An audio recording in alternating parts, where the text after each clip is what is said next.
Venus and star blessings, everybody. I just would like to give a small transmission on Mercury and Venus for today. So, the first thing, I guess, first of all, I just want to say to everybody, well done on getting through this crazy, chaotic reality. I've been reflecting so much on what's coming up, which is going to be Saturn and Neptune both retrograde a couple of days apart. I will come back to talk to that separately, but it's literally just Saturn. Which one goes first? First it's Neptune on the no, first it's Saturn on the 1st of July. And then it's going to be Neptune on the 4th of July. Take it a day back if you're in the Northern Hemisphere.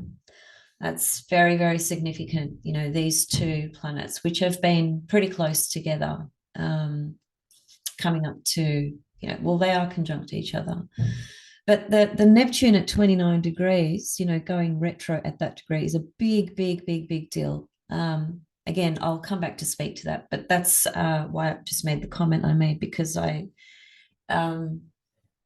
just from my own observations, I can just see that there's so many struggles for people, so many disappointments, which is Neptune, so many things appearing to sort of dissolve and be illuminated in ways that we perhaps didn't expect, because the process of Neptune at the 29th degree is really smashing through the end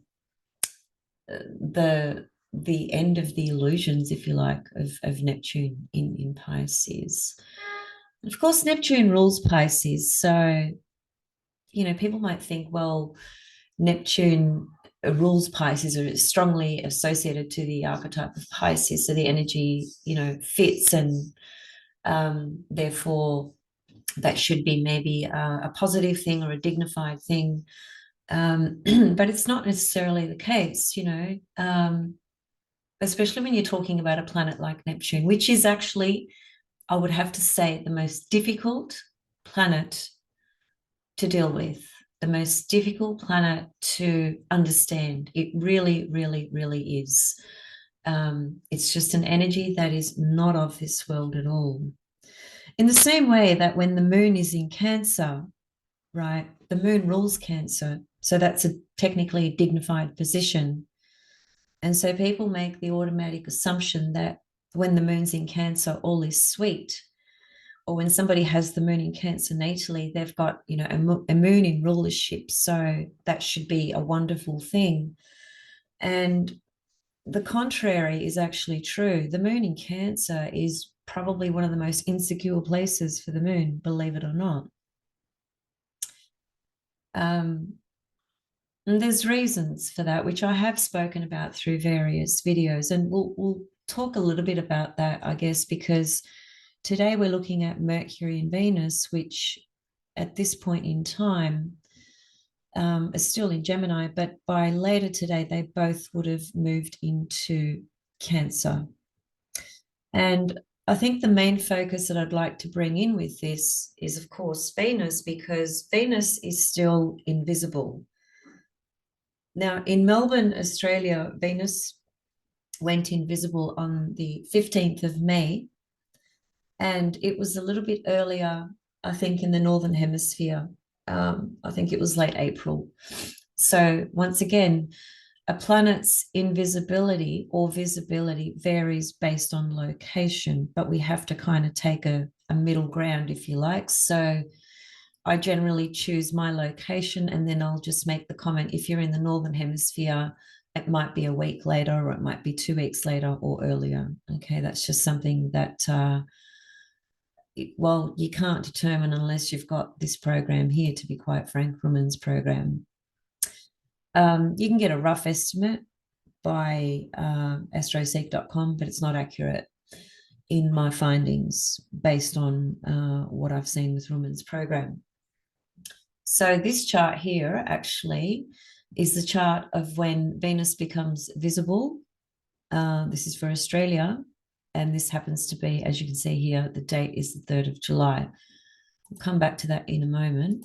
Getting back to this. So let me just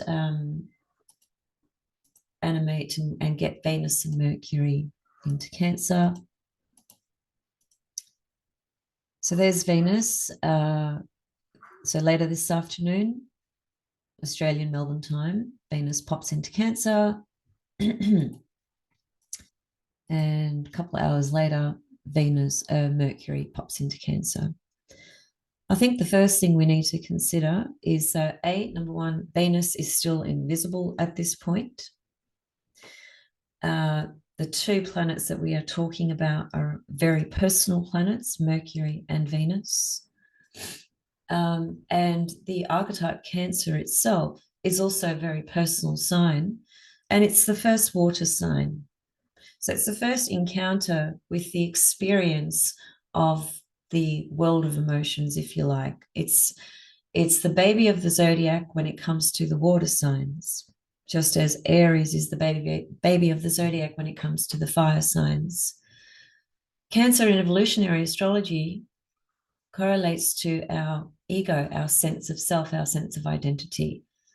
It is said that that is where we begin to take a complete form of understanding that we are our own person, that we have our own ego, our own body, our own mind, our own feelings, and so forth. It all begins at Aries, of course. If Aries was here at the natural order of the zodiac, this is birth. Taurus would be establishing the physicality of your existence as a child, but as an adult, it's establishing your values. The Gemini level of things would be realizing you've got your own mind, you've got your own ability to communicate, you've got your own thoughts. And in Cancer, we put all that together and we form that sense of identity, that sense of self, that sense of, here I am, this is my name, this is the family I was born into, this is where I live, this is how old I am, this is what I look like, etc., etc. There's a very subjective element to Cancer, and particularly to all the early signs of the zodiac anyway, but especially with Cancer.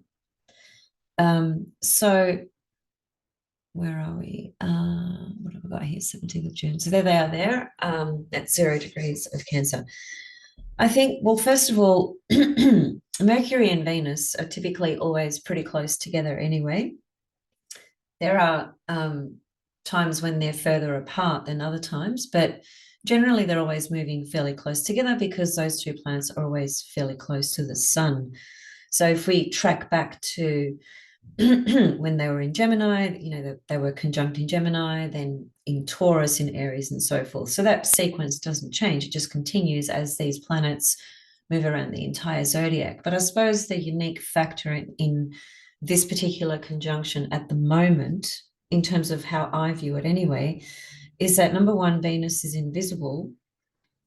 And in the last 3 months, while Venus has been invisible, this invisibility period has occurred in these in the beginning of the zodiac, in these early signs of the zodiac. And so Venus will actually appear on the 3rd of July, which, as I said, is just over here in this chart. That's Venus right there. Perhaps let me just grab a assistant to make it a little bit easier. Okay, so there's Venus. Now, if I take it back one day, you see how Venus is highlighted in gray? That's because she's still invisible. It's when she is highlighted in blue, that's when we know she has become visible. That's how this program has been constructed. It makes it very easy for us. So her visibility occurs on the 19th degree of Cancer, tropical. Okay, so this journey of Mercury and Venus, pardon me, I've still got a little bit of a Still recovering from my sinus infection, believe it or not. The infection's gone, but the body's still just trying to play catch up, I suppose. So Mercury and Venus in Cancer will be conjunct pretty much for the rest of this month and until early July. By early July, Mercury would have moved into the sign of Leo. And early July, Venus will be visible. So this particular conjunction, I think, is acting in an underworld manner, okay? Because Venus is invisible and because we are talking about Cancer, a water sign, an archetype that corresponds with our own inner emotional structure, our inner emotional body, also our sense of identity and ego as well. But it is the encounter of subjectivity, being very subjective. It's very personal. It's very emotional. So we're going through a process with Mercury and Venus being conjunct. They are talking to each other. There's some exchange between them. But the exchange and the communication is coming from an inner landscape. It's coming from within us. And that can be a very subjective experience because Cancer is a very subjective sign. On the one hand, this can be a very interesting journey just purely from the point of view of our emotional language, our emotional experiences, our emotional connection, right, with mind, Mercury, and Venus, the goddess of love. These two are having an exchange, but the exchange is happening in the waters, right? That's basically the point I'm trying to make. So the communication and the connection is happening inwardly, and that's something that I guess we need to assimilate or integrate on an inner level within ourselves on an internal landscape. The reason this can be so difficult is because it is such a personal vibration, such a personal energy. It's so subjective, and it can be difficult to have objectivity with the matters that show up during this period. Now, because Venus is invisible, as I said, there is an underworld element that is still going on here. So Venus is still going through a rebirth process. She hasn't actually appeared in the night sky. She will be appearing as the evening star, reborn as the evening star goddess, which is Aphrodite, which has a much softer energy about her. And she's appearing in the sign of Cancer, tropical zodiac. So while she's still going through this rebirth process, it's difficult to proceed forward relative to Venusian matters. And I've spoken about this a lot, even on my Facebook page, a little bit on Instagram, mainly on Facebook. And I've just created little slogans or little comments here and there, the last few days or the last couple of weeks about what it means for Venus to be invisible. And, one thing that's not spoken about in mainstream exoteric astrology is that when Venus is invisible, some of the themes that can come up in that process of her rebirth, her transformative journey, are matters of betrayal. And one might ask, well, why is that so? Why is that the case? And what I relate that to is when Venus is descending into the underworld, one of the incredible stories that we associate to that journey is the myth of Inanna, where she descends into the underworld and has to pass through 7 spheres. And in each sphere, she needs to relinquish a garment that she's wearing. And that's just a metaphor, a symbolism for our own process and journey of releasing and purifying ourselves while we ourselves go through some type of transformative journey. whilst Venus is invisible. When a planet is in, and every planet goes invisible, by the way, except the sun. When Venus, or when any planet is invisible, there's a dark side, or the dark side to that planet, you could say, is more potent, is likely to be more activated. And I think that process becomes more difficult the more unconscious we are.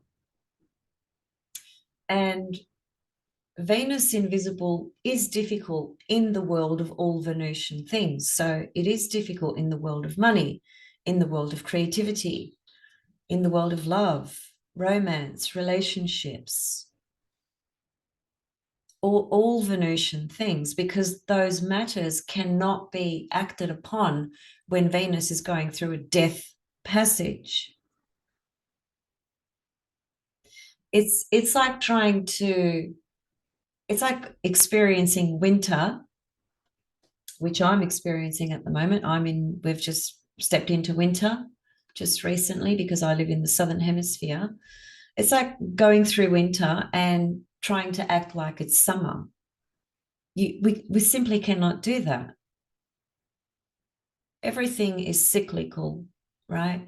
There's cycles upon cycles upon cycles, and there's the micro and the macro. These cycles exist in daily waves and in weekly waves, monthly, yearly, annually, and so on and so forth. There's cycles upon cycles upon cycles. We can't change the nature of those cycles. All we can do is understand them to our best capability and work with them. Working with them means not resisting the natural order and the natural cycle of what's occurring. So when Venus is invisible, she's going through this transformative process, this death passage. And so that means that she's going inside herself.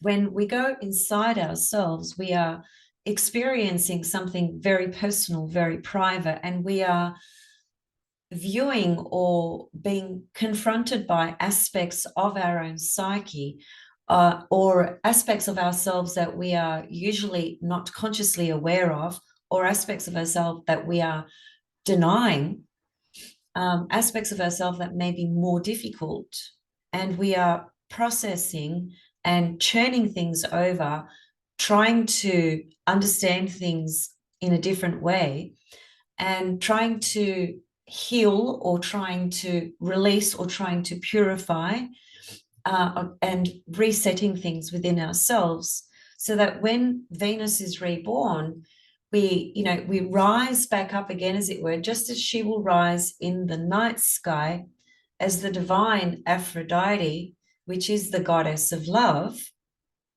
versus Pallas Athena, which is the morning star Venus, and that's the earthly Venus goddess.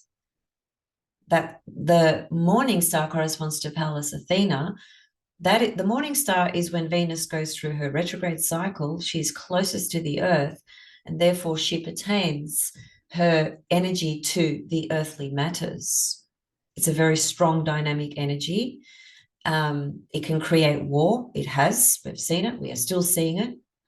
So this transition of Venus being reborn as the evening star is the goddess of love, is the goddess of harmony, beauty, balance, peace.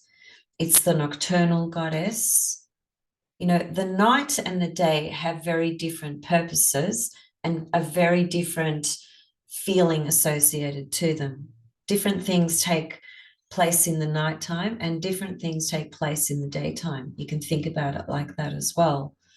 So Venus is actually appearing on the 3rd of July in the Southern Hemisphere, Melbourne. I think in New York at least. It's literally a day or so after Melbourne, so it's very close. But in parts of Europe, it might be a bit different. So she's appearing as an evening star goddess, which is a softer energy, and she's appearing in the sign of Cancer. tropical zodiac, which is a feminine sign, a water sign. It takes us in and down. Water always takes us in and down. And so before she appears, she's having this dialogue, if you like, with Mercury in the sign of Cancer. So there's a deep process going on, or will be going on for all of us, over the next couple of weeks, the next 3 weeks while Mercury is in Cancer conjunct Venus.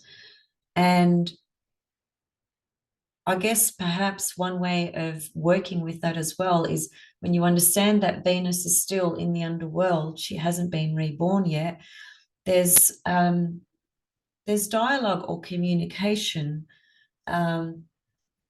or thoughts or ideas that come from a feeling realm, a feeling space that Mercury is sharing with Venus. That's happening in our own body, in our own mind. And what we get out of that is a very different thing for everybody. It really depends on where this conjunction is occurring in your birth chart. So where is Cancer in your birth chart?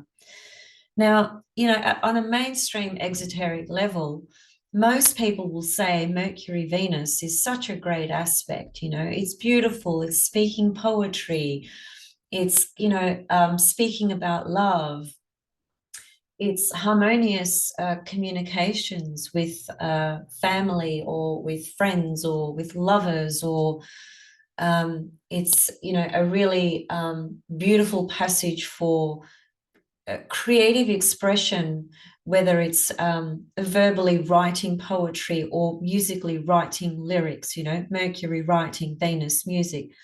And it is all of those things for sure. But I can also tell you that Venus Mercury, this is a more shadow side of the Venus Mercury conjunction, which is understood actually in ancient medieval astrology. And it's interesting because in Babylonian astrology, Mercury Venus will speak to the spiritual mind, or spiritual teachers and things like that. But in medieval astrology, they actually recognize that a Mercury Venus conjunction can speak to the person who has devious thoughts, a devious mind. Now, some people don't like to think about that or won't like to consider that, but whether we like that or not, it still exists. There are many people who have devious thoughts and a devious mind, and Mercury Venus is the signature for that. So it's not all poetry and love.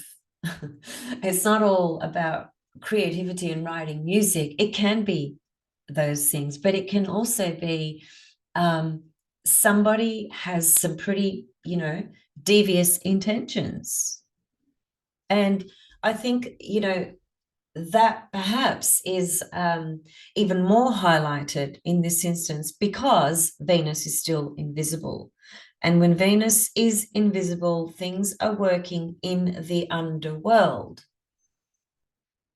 I want to backtrack because I forgot to make my point when I said that Venus being invisible, i.e. the underworld, corresponds to perhaps experiencing betrayal. Now that can be, typically it would be betrayal by a woman because it is Venus, but there are exceptions and things can manifest in different ways. For example, you could be involved in a Venusian project with somebody, and while Venus is invisible, that there can be some sort of betrayal that goes on. I had a girl who wrote a comment on my Facebook the other day that said she just moved into a property, and the lady who rented her the property is an elderly lady, and the lady who rented the property to her withheld all this information about the property relative to its function. There's a lot of things that are not functioning, that are falling apart, and this person who moved into this property had no idea. And this girl had, I think she said she had Taurus on the fourth house cusp, so Venus is the ruler. Now, that might not have been a real, evil, malicious um, sort of intended betrayal, but it is a betrayal because this person's made an agreement to move into this person's property and the property's freaking falling apart. That's just a mundane example, but although it's a mundane example, you can imagine how distressing that would be. In this day and age, most of us can barely afford to rent the sort of property that we really ideally would want anyway. So we just kind of compromise and make things work as best as we can with what we have, right? And our home is our security. It's our sacred haven. It's where we need to have some sense of safety, although in truth there is no safety and security. That's an illusion. It's Neptune, an illusion. But regardless, we do need to feel some level of safety and security. And our home is usually for not everyone, because some people are very Uranian, bohemian, eclectic. They're not homebodies. They just hop around. They live like a gypsy. They can live in this place at one point, then they'll go to the next place, or they'll hop around in people's places, whatever. There are exceptions, of course, but overall, most people tend to relate their home to their sort of sacred haven, their safe space where they can go and rest and retire and, remove themselves from the world and regenerate and recenter and so on and so forth. So when you move into a house that's fucking falling apart and you weren't told about all the problems, it is a betrayal. It is a betrayal. That's just an example as a side note. So again, here's the reason why betrayal comes up as a theme. The story of Inanna, where Venus descended through the seven gates, when she finally got to the last gate, the bottom, which is hell, as it were, she was killed by her sister, Ereshkigal. She was hung on a hook like a piece of meat, totally naked, killed, right? This is the story of Inanna descending into the underworld. This is all metaphorical and symbolic. There's deep meanings to this story. There's not just one way of looking at it, right? But given that particular detail to that story, which is highly significant on a number of different levels, that's, there's betrayal that comes through that experience that Venus experienced, by her own sister. She was killed. I mean, that's the ultimate betrayal, if you like. That's why Venus has this side to her, if you like, that when she's in the underworld, if we are not conscious of that journey and we are just trying to pursue our own desires, if you like, out there on the world on a Venusian level, and we're not paying attention to what Venus is going through and what she needs to go through, which is you. You are Venus during this process. You, every single one of you, are going through this process, whether you are aware or not. So I'll use the example as I used before. You can't have summer when you're in winter, and you can't have winter when you're in summer. It's a cycle of life, right? And these planets go through these cycles, particularly when they go through this invisibility period, which is also known as heliacal phases, something that is not nearly enough spoken about in mainstream astrology. So with this Mercury-Venus conjunction in the sign of Cancer over the next few weeks, there is the next level of Venus's invisibility in this story, because she's been invisible the last 3 months, is the process of going through the Cancerian canal, the birth canal, if you like. It's the waters, it's the ocean, it's the mother divine, it's the mother inside you, if you like. It's the nurturer inside you. It's the the language of emotion internally. Like Venus is going through this process now with the energy of Cancer in the birth canal, you know, as she's preparing to be rebirthed in the sign of Cancer. So there's quite a deep emotional process that's going to be going on with Mercury and Venus conjunct together in these next couple of weeks. And Mercury, as we know, is the connector to the dots, right? So Mercury is going to be assisting, if you like, in connecting the dots in this emotional journey that we are going through with Venus in Cancer, while Venus is still invisible, still in the underworld, which will therefore still include the purging and the releasing, and the process of really flowing with that journey. And flowing is a great word for water, you know. When you go for a swim in the ocean, you can't go against the current, you know, you've got to go with it. You can't push against the waves and make them go another way.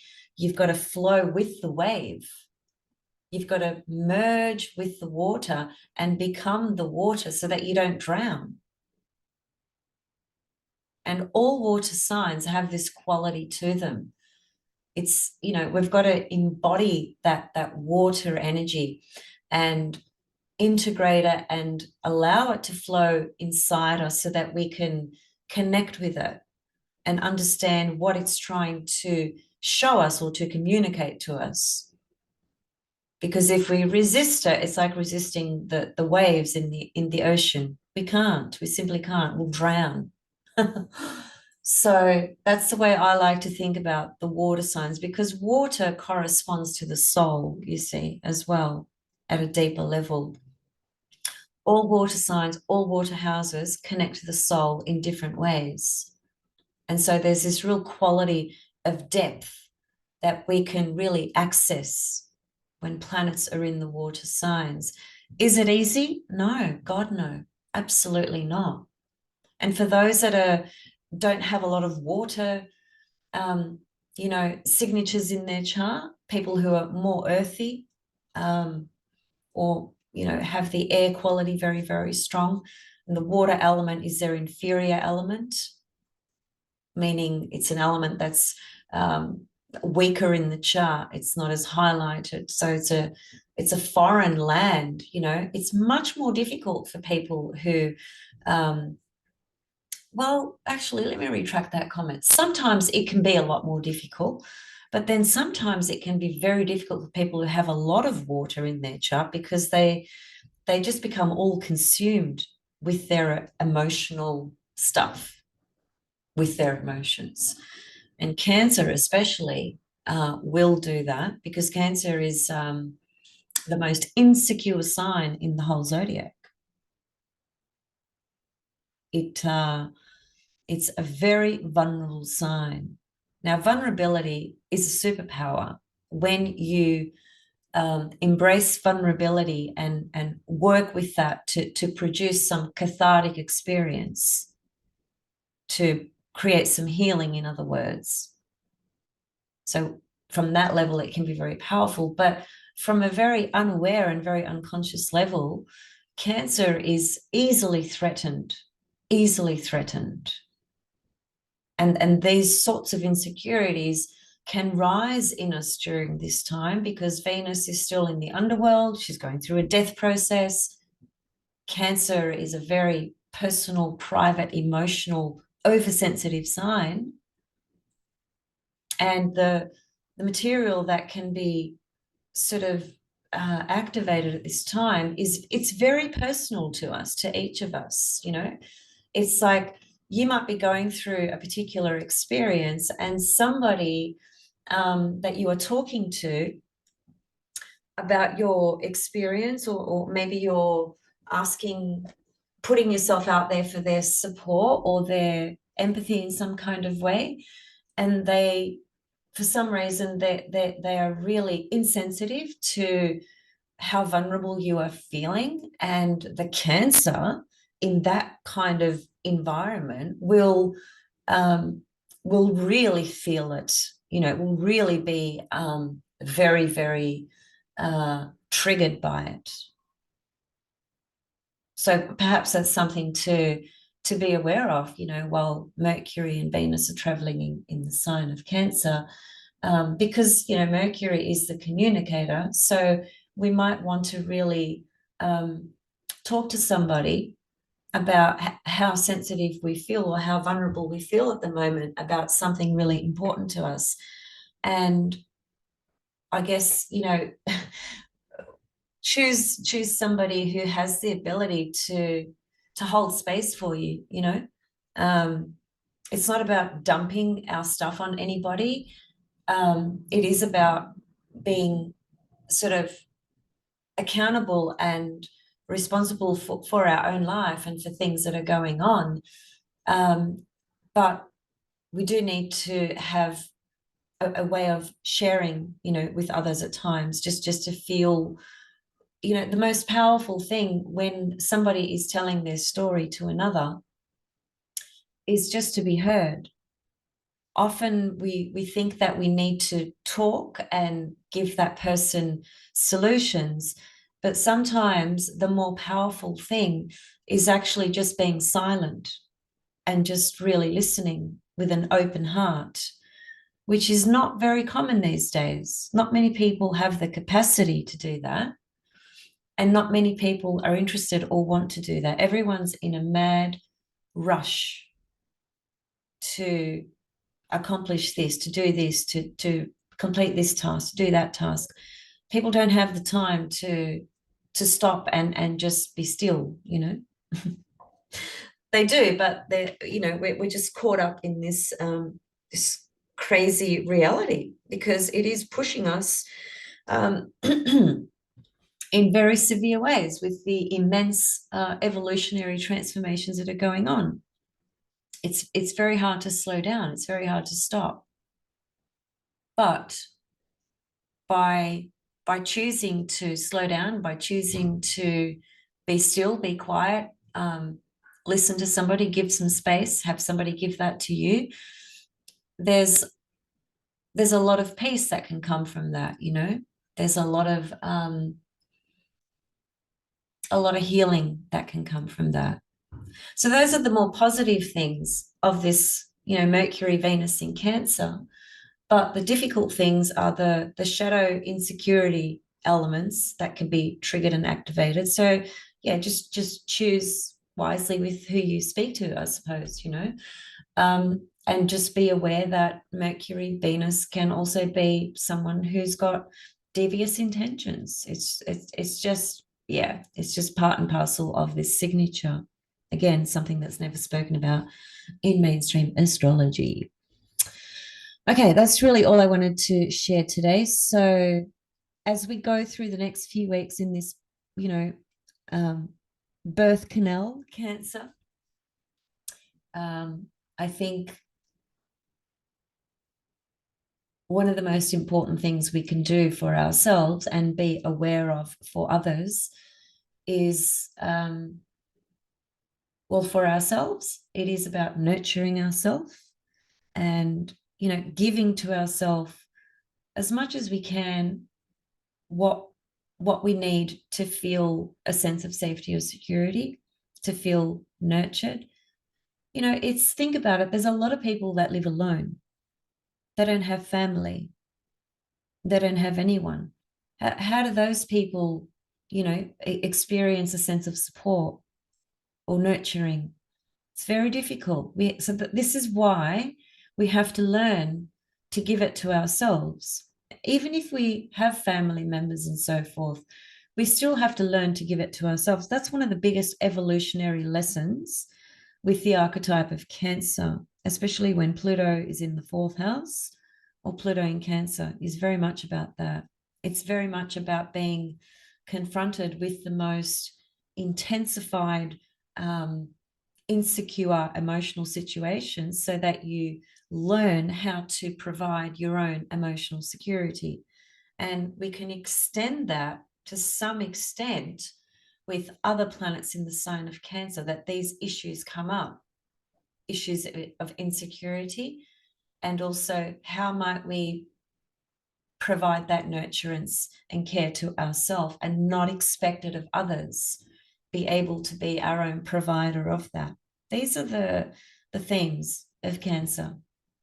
And finally, once again, while Venus is in the underworld, this shows us there's a really still a deep, profound journey of Venus waiting to be reborn, and she is rebirth in this archetype in Cancer. It's quite beautiful at a symbolic level and at a higher level, if you like, but on a realistic day-to-day level, this can be a difficult sort of passage to swim through, to navigate through, because of the subjectivity attached to it. Subjectivity means that if we're lacking objectivity and we are totally immersed in our own subjective self, we cannot see, the trees from the forest, right? We are limited in our ability to see beyond the appearance of things and to see any sense of hope or resolution or the bigger picture or the purpose of what is actually happening and why. We can get so caught up in our own emotional content. That's the trouble with Cancer. And I think that's just going to be part of the theme of what shows up. Okay, I'm out of here. I will see you guys very, very soon. Just finally, I have a class this week. I was meant to mention this at the beginning. I always forget about promoting myself because I'm just so I'm so much more interested in just sharing, these transmissions and just being who I am in this divine service that I've been gifted with, actually, to voice in this lifetime. And then I forget, well, yeah, I have to survive in this world. And I have to be able to live just like everyone else. So anyway, I have a class this week on Neptune and Pluto. It's going to be spectacular. We are going to be looking at Neptune and Pluto from a traditional Hellenistic, modern and evolutionary level. Two transpersonal planets out of the three. Third one is Uranus, of course. So yeah, that's going to be a great class. It's going to be Friday night, New York, 8:30 p.m. time, Thursday morning for Melbourne, Australia. If you're interested in that class, you can join us. It will be recorded, so you can have access to the recording if you're unable to make that particular time. So reach out and let me know, and I'll see you guys for the Capricorn full moon, which is around the solstice time. I have to try and make that happen this week. I've got the class that I'm preparing and some other things. So anyway, I'll see you guys soon. Much love.